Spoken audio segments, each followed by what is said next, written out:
নৱবৰ্ষত ৰাজ্যবাসীলৈ মুখ্যমন্ত্ৰীৰ মেটমৰা উপহাৰ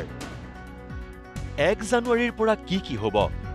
মুখ্যমন্ত্ৰীৰ নৱবৰ্ষৰ উপহাৰ কোনে কোনে পাব ফেচবুক লাইভত মুখ্যমন্ত্ৰীয়ে কৈ গ'ল নতুন বৰ্ষৰ নতুন সংকল্পৰ কথা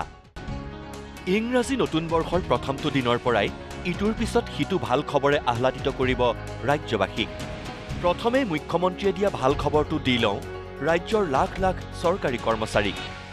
1 জানুৱাৰীৰ পৰা কাৰ্যকৰী হ'ব লখিমপুৰ কেবিনেটৰ সুদূৰ প্ৰসাৰী সিদ্ধান্ত 1 কোটি টকাৰ পৰা 70 লাখ টকা পৰ্যন্ত জীৱন বীমাৰ সুবিধা ৰাজ্যৰ চৰকাৰী কৰ্মচাৰীলৈ কৰ্মৰত অৱস্থাত কোনো চৰকাৰী কৰ্মচাৰীৰ দুৰ্ঘটনাত যদি মৃত্যু হয় তেন্তে 1 কোটি টকাৰ জীৱন বীমা পাব পৰিয়ালে আৰু যদি দুৰ্ঘটনাত চিৰদিনলৈ কোনো এজন চৰকাৰী কৰ্মচাৰী যদি ঘূণীয়া হয় তেন্তে তেওঁক দিয়া হ'ব 70 লাখ টকাৰ জীৱন বীমাৰ সুবিধা আনহাতে কৰ্মৰত অৱস্থাত চৰকাৰী কৰ্মচাৰীৰ মৃত্যু হলে পাব 5ৰ পৰা 10 লাখ টকাৰ অতিৰিক্ত জীৱন বীমা কোনোবা চৰকাৰী কৰ্মচাৰীয়ে কৰ্মৰত অৱস্থাত যদি মৃত্যুমুখত পৰে তেওঁলোকে 5 লাখ টকাৰ পৰা 10 লাখ টকা তেওঁলোকৰ পৰিয়ালে অতিৰিক্ত লাইফ ইন্সুৰেন্স পাব চৰকাৰৰ পৰা পোৱা সহায়ৰ উপৰিও দুৰ্ঘটনাজনিত কাৰণত মৃত্যু হলে 1 কোটি টকা পৰিয়ালটোৱে পাব আৰু যদি দুৰ্ঘটনাত পাৰ্মানেন্ট ডিজেবল হয় তেতিয়াও তেওঁলোকে 70 লাখ টকা তেওঁলোকে পৰিয়ালটোৱে লাভ কৰিব 1 জানুৱাৰীতেই মুকলি হ'ব মিউচুৱেল ট্ৰেন্সফাৰৰ পৰ্টেল যিটো পৰ্টেলৰ জৰিয়তে একে বিভাগৰে সমান দৰমহা পোৱা কৰ্মচাৰীৰ মাজত কৰিব পাৰিব বুজাবুজিৰে বদলীকৰণ স্বচ্ছভাৱে মিউচুৱেল ট্ৰেন্সফাৰৰ তাৎপৰ্যপূৰ্ণ পদক্ষেপ ৰাজ্য চৰকাৰৰ মিউচুৱেল ট্ৰেন্সফাৰৰ পৰ্টেল অহা 1 জানুৱাৰী তাৰিখৰ পৰা আমি মুকলি কৰিম এই পৰ্টেলটো কেনেকে চলিব বহুতে মোক সুধিছে যে আমি মিউচুৱেল কৰা মানুহক ক'ত কেনেকে বিচাৰি পাম এই পৰ্টেলটোত আবেদন কৰাৰ পিছত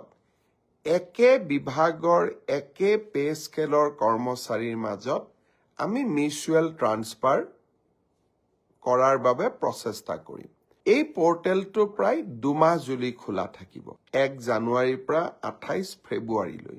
এই সময়ছোৱাৰ ভিতৰতে আমি আবেদন কৰিম আমি ভেৰিফিকেশ্যন কৰিম তাৰ পিছত আমি আপোনালোকৰ আবেদনবোৰ পৰ্টেলত স্বয়ংক্ৰিয়ভাৱে মিউচুৱেল ট্ৰান্সফাৰৰ বাবে মুকলি কৰি দিম 1 জানুৱাৰীৰ পৰাই আৰম্ভ হ'ব মুখ্যমন্ত্ৰী আত্মনিৰ্ভৰ অসম 2.0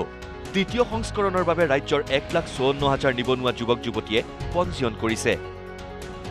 প্ৰথম পৰ্যায়ত 25,000 যুৱক যুৱতীয়ে মুখ্যমন্ত্ৰী আত্মনিৰ্ভৰ অসমৰ অধীনত লাভ কৰিলে 1 লাখ টকাকৈ ঠিক একেদৰে দ্বিতীয় পৰ্যায়ত 75,000 নিবনুৱাই লাভ কৰিব 1 লাখ টকাৰ সাহায্য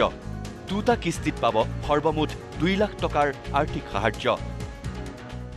যোৱাবাৰ আমি 25,000 যুৱক যুৱতীক ইতিমধ্যে 1 লাখ টকাকৈ আগবঢ়াইছো আৰু তেওঁলোকৰ গোটেই ব্যৱসায় উদ্যোগ কেনেকে চলিছে তাক সৰজমিনভাৱে তদন্ত কৰাৰ পিছত 2025 চনত তেওঁলোকক আমি আৰু 1 লাখ টকা দিবৰ বাবে চেষ্টা কৰিম ইতিমধ্যে 1,54,000 যুৱক যুৱতীয়ে নতুনকৈ এই আত্মনিৰ্ভৰ অভিযানৰ বাবে আবেদন কৰিছে এই বছৰ আমি 75,000 যুৱকক 1 লাখ টকা প্ৰথম কিস্তিত দ্বিতীয় কিস্তিত 1 লাখ টকাকৈ আগবঢ়াম ইতিমধ্যে যি 1,54,000 যুৱক যুৱতীয়ে পঞ্জীয়ন সমাপ্ত কৰিলে এতিয়া তেওঁলোকৰ বাবে আবেদনৰ সময় আৰু তেওঁলোকে অহা 1 জানুৱাৰীৰ পৰা আবেদন কৰাৰ সুবিধা পাব এই আবেদনৰ পৰ্টেলটো মুকলি কৰি দিম ব্যুৰো ৰিপৰ্ট নিউজ লাইভ